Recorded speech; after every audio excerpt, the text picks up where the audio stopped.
Mesdames, Messieurs, bonjour et bienvenue sur notre chaîne YouTube. Ici nous vous donnons la clé, alors si vous êtes nouveau, abonnez-vous et cliquez sur la cloche de notification pour ne plus rien manquer. Cela fait, on peut commencer.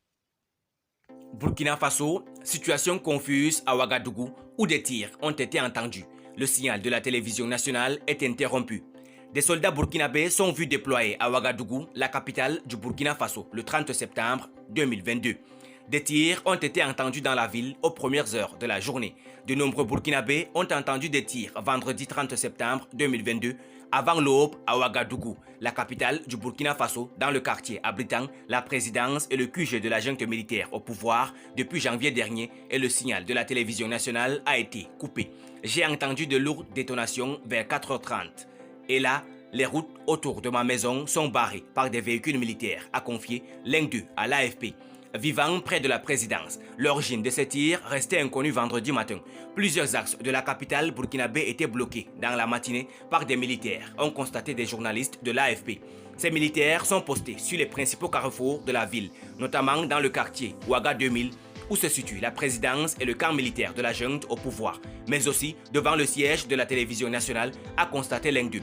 Le signal de la télévision nationale a été coupé vendredi matin. Un écran noir remplaçant les programmes avec un message indiquant « No vidéo signal », pas de signal vidéo.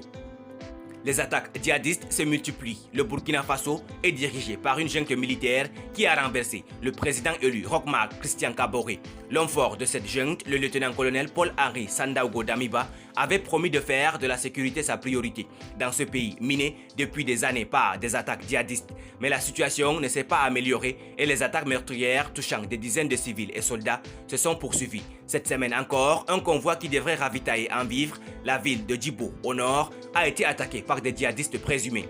11 soldats sont morts, 28 personnes ont été blessées et 50 civils portés disparus selon le dernier bilan officiel.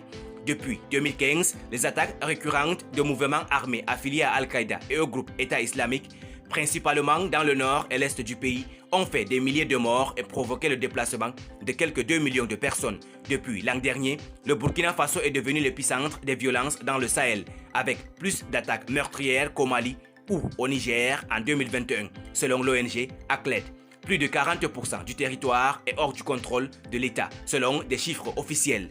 Merci pour votre aimable attention. Si vous êtes nouveau, n'oubliez pas de cliquer sur la cloche de notification et de vous abonner à la chaîne. Merci et à très bientôt pour une nouvelle vidéo.